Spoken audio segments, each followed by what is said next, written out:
Good day students, आज हम करेंगे अपनी वर्कशीट जो कि इंग्लिश की है। डेट इज़ 7/9/2020 और आज की जो वर्कशीट है उसमें एक पोएम दी गई है, ए हाउस ए होम, और ये क्लास 6 की पोएम है जो पोएम नंबर 1 है क्लास 6 में, और ये लिखी है लॉरेन एम हेली ने। और ये जो पोएम है ए हाउस ए होम, इसमें बहुत ही अच्छी तरह से डिस्क्राइब किया गया है कि what is the difference between a house and a home, कि हाउस क्या होता है और होम क्या होता है। उस डिफरेंस को बहुत ही अच्छी तरीके से एक्सप्लेन किया गया है। तो वर्कशीट में देखते हैं हमें क्या कहा गया है करने के लिए। Look at the picture of the house carefully and read stanza 1 of the poem a house a home. तो जो वर्कशीट है, वर्कशीट में हमें स्टेंजा 1 ऑफ द पोएम दिया गया है और उसे पढ़ने के लिए कहा गया है। मैं आपको इसका स्टेंजा 2 भी पढ़वाऊँगी जिससे कि हमें हाउस और होम का जो वेल एक्सप्लेन डिफरेंस है वो पता चल सके। तो अभी हम पढ़ते हैं stanza 1 of the poem. What is a house? It's bricks and stone and woods that hard, some window glass and perhaps a yard, its eaves and chimneys and tile floors and stucco and roof and lots of doors। तो जो पहला stanza है आप ध्यान से पढ़ेंगे तो उसमें बताया गया कि हाउस क्या होता है। इसमें जो पोइट ने है वो बताया है कि हाउस के इंग्रेडिएंट्स क्या क्या हैं, हाउस किससे मिल मिलकर बनता है, किन चीज़ों से बनाया जाता है एक घर को। तो पोइट जो हैं वो कहते हैं कि जो हाउस है वो ब्रिक्स से, स्टोन से और वुड से बना होता है। इसमें कुछ विंडो ग्लासेस भी होते हैं, कॉरिडोर होता है, ओपन स्पेस होता है, हो सकता है एक गार्डन भी हो, टाइल्स होती हैं फ्लोर पे, बहुत अच्छा पेंट कर दिया जाता है, छत होती है, छत पर भी एक्सटेंशंस होते हैं, एलिवेशन होते हैं, बहुत सारे दरवाजे होते हैं जो कि इसे एक परफेक्ट हाउस का लुक देते हैं। तो ये होता है हाउस, जिसमें की बात की जाती है हाउस की दीवारों की और उन पर साज सज्जा कैसे की गई है। तो दस a house is a completely non living thing.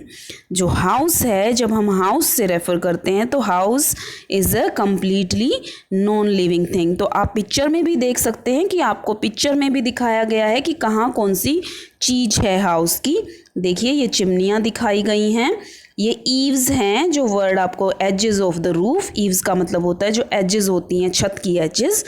Stucco यानी कि जो ए टाइप ऑफ प्लास्टर, जो प्लास्टर लगाया जाता है दीवारों को कवर अप करने के लिए। और यार्ड, यार्ड यानी कि बगीचा, बैक यार्ड यानी कि पिछला बगीचा, घर के पीछे अगर बगीचा होता है। फ्रंट यार्ड यानी कि जो घर के आगे बगीचा होता है।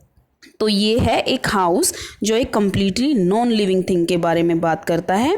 अब हम देखते हैं कि स्टेंजा 2 जो कि आपकी वर्कशीट में नहीं दिया गया है, स्टेंजा 2 ऑफ द पोएम हम पहले पढ़ लेते हैं, देन हम इसके क्वेश्चन आंसर्स को ट्राई करेंगे कि हमसे क्या पूछा गया है। तो आइए स्टेंजा 2 की तरफ चलते हैं। स्टेंजा 2 जो है वो डिस्क्राइब करता है कि what is a home. It's loving and family and doing for others. It's brothers and sisters and fathers and mothers. It's unselfish acts and kindly sharing and showing your loved ones you are always caring. तो जो stanza 2 है उसमें आप देखिए क्या क्या बताया गया है कि ये एक लविंग और फैमिली होती है, यानी कि यहाँ प्यार होता है, परिवार होता है, ब्रदर्स और सिस्टर्स होते हैं, फादर मदर होते हैं, यहाँ पर सेल्फिशनेस की कोई जगह नहीं होती। तो जो स्टेंजा 2 है वो बात करता है लिविंग बीइंग्स की। तो इसमें होम में कौन कौन होता है? फादर मदर होते हैं, भाई बहन होते हैं, बाकी फैमिली मेम्बर्स होते हैं, ग्रैंडफादर ग्रैंड मदर, और उनके जो एक्ट्स होते हैं, जो भी वो काम करते हैं अनसेल्फिशली करते हैं, उनका अपना कोई सेल्फिशनेस नहीं होती उसमें। वो एक दूसरे का ख्याल रखते हैं, एक दूसरे के लिए काम करने को तैयार रहते हैं, खुशियाँ बांटते हैं, एक दूसरे का ध्यान रखते हैं, एक दूसरे के सोरोज़ में पार्ट शेयर करते हैं, और जो उनकी विश है वो हमेशा इच्छा रहती है कि वो एक दूसरे को अपना प्यार और अपना केयर दिखा सकें। तो जो हाउस है वो होम तब बनता है, यानी कि हाउस सिर्फ एक नॉन लिविंग थिंग थी, लेकिन वो लिविंग लाइवली कब हो जाता है? जब वो एक होम बन जाता है, जब उसमें एक फैमिली आ जाती है। तो जो हमारी पिक्चर में दिखाया गया है, इस हाउस में अगर एक फैमिली रहती है तो ये क्या कहलाएगा? ये एक होम कहलाएगा। Now let's move to our questions कि हमें वर्कशीट में क्या क्या पूछा गया है।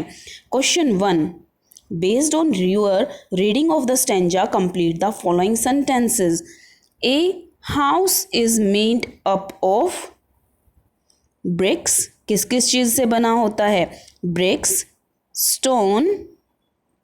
तो एक हाउस जो है वो किस किस चीज़ से बना होता है?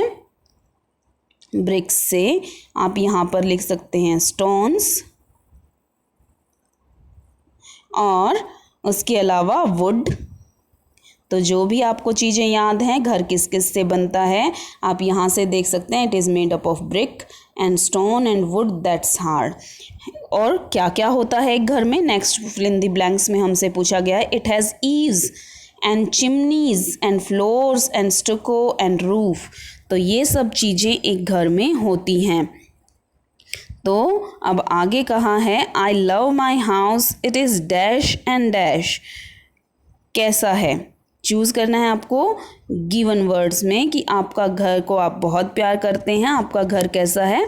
It is big, beautiful, round, Airy, small. तो जैसा भी आपका घर है आप भर सकते हैं। लाइक मैं भर सकती हूँ कि it is beautiful, I love my house it is beautiful and Airy. तो ये मेरे घर की क्वालिटीज़ हैं। तो आपको इस वर्कशीट में इतना ही करना था।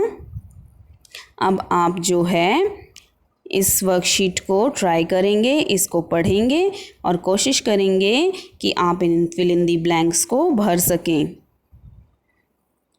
Now let move on. अब हम अगली वर्कशीट के टाइम पर मिलेंगे और अगली वर्कशीट को मिलकर करेंगे। Thank you students.